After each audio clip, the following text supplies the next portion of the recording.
Hey, what's up, guys? This is Aaron, and I want to give you just an update with what's going on with me and the call it the restore getting back to optimal health journey that I've been on, and a lot of you have been following me with that for a long time. So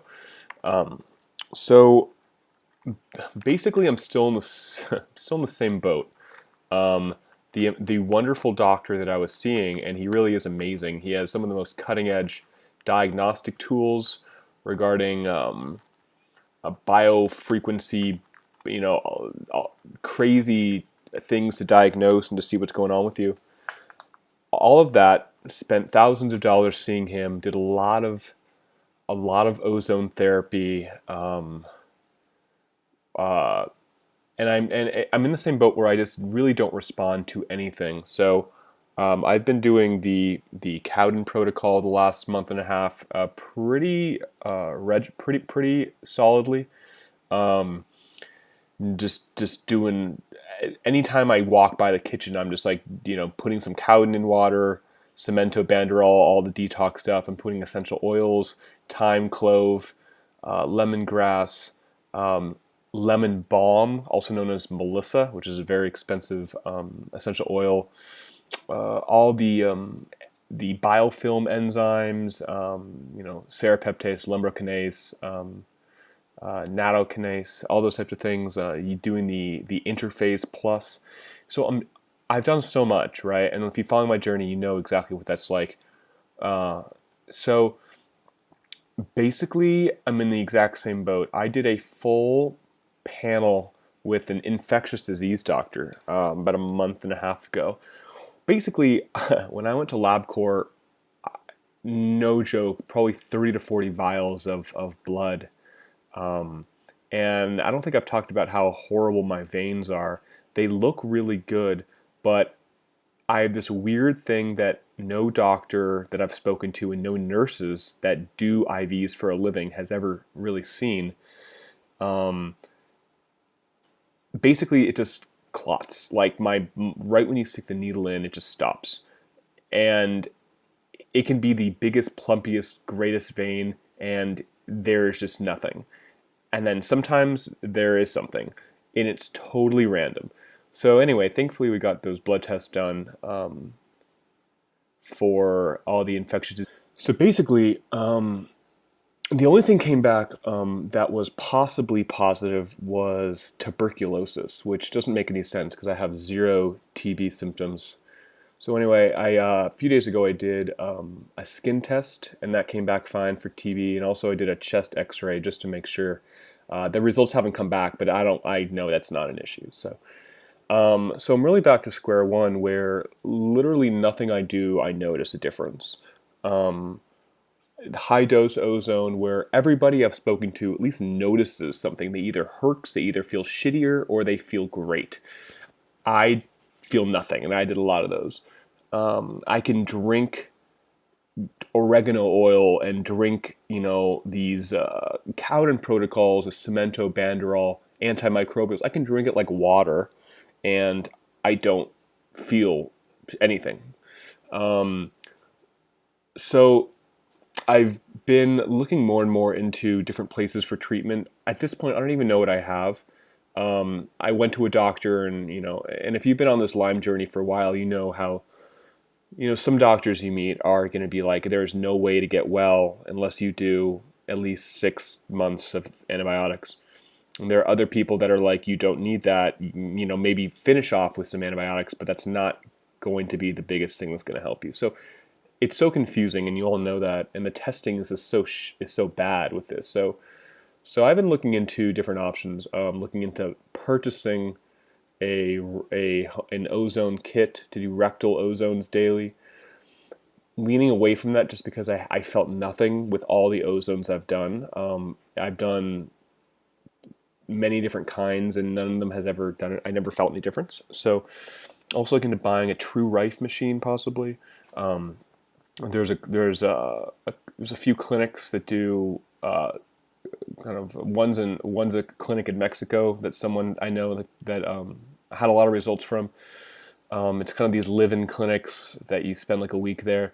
Another one is in that does stem cells up in Beverly Hills, California. So I'm just looking into different options right now. And you know, I continue to feel, scary to say this, but just a little bit worse every, say, like 2 to 3 months. It's just a little bit notch worse. My symptoms, my balance, my energy, my visual symptoms, my pain in my neck and shoulder, my lack of my sleep interference from different reasons, my brain fog, my energy, everything's just either the same or a little bit worse.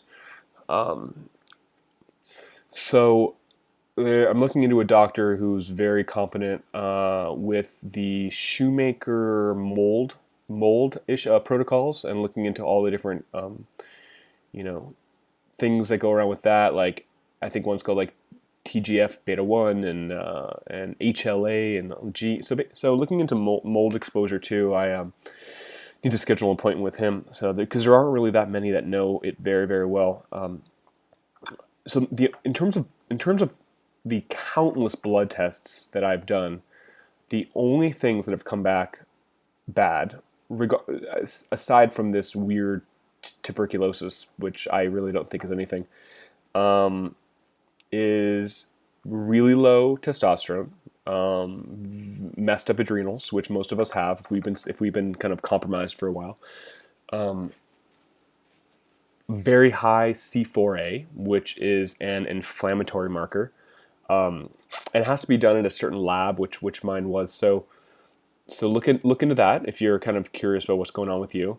Mine was I think 16 or 17,000. Normal range is below 2,000, and that can be a sign of any kind of chronic issue, Lyme, possibly mold as well. So, and that's basically it. I mean, a lot of these diagnostic tests, machines that my doctor was running, Vector NLS, I think is the name of the machine, and there are a couple variations. These computer software, big fancy box, put on these really weird headphones. It scans your organs, your blood. It does a lot of like sending frequencies. And I actually don't know how it works, but this guy is legit. He's helped a lot of people, and this machine is basically his best diagnostic tool. A lot of stuff comes back on there that I have issues, gut issues, things like that. But in terms of blood tests or any other type of test like Western medical testing, really nothing comes back. I mean, I don't have like low iron. I don't have low, blood cell count. Everything's very normal. And that's been my kind of issue, is that everything looks normal other than a lot of inflammation, and messed up adrenals. I'm trying to think if I'm missing something.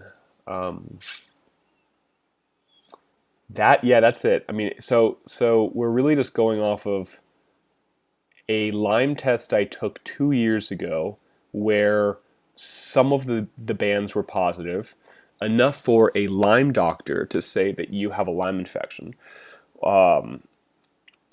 And that's it. And then inflammation and adrenal issues. So, I mean, that's been everything I've discovered over the last few years, doing all this crazy testing and spending unfortunate amounts of money on this. But so I guess my next step is I'm going to continue doing these, some of the herbs I'm doing, because maybe it's helping something. I actually don't. I have no idea.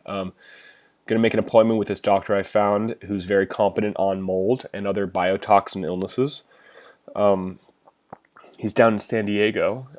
So doing that, I also have, for the last few weeks, I've been making my own suppositories. So I've been online. There was an article someone wrote about how to make your own suppositories and how it really helped him. So these are not what I'm doing, but I have molds that look kind of like this. These are for ice cubes that you can fit inside a water bottle, but mine are a little bit smaller, and you basically melt organic raw cacao butter, so something that you would eat. You melt it slowly and then you add any antimicrobials, antiviral essential oils, any oil that you would drop in your mouth, you can put in these suppositories, and then you let it harden. So you either put it in the fridge or set it out on the counter, and then up the butt they go. I've had some leakages, but that's kind of it. So lately I've been doing pure garlic oil, wormwood, and turmeric so far. So again, like, are they working? I don't know. I mean, the story of my life, I don't feel anything. So sorry, I keep looking over here because we have some cat. We have a little kitten, and the kitten's kind of going everywhere. Um, so that's basically it. I mean, some days I feel up for driving. Other days I feel like I'm going to fall over if I even walk. Like I'm knocking things over. I can't read. I can't read anything.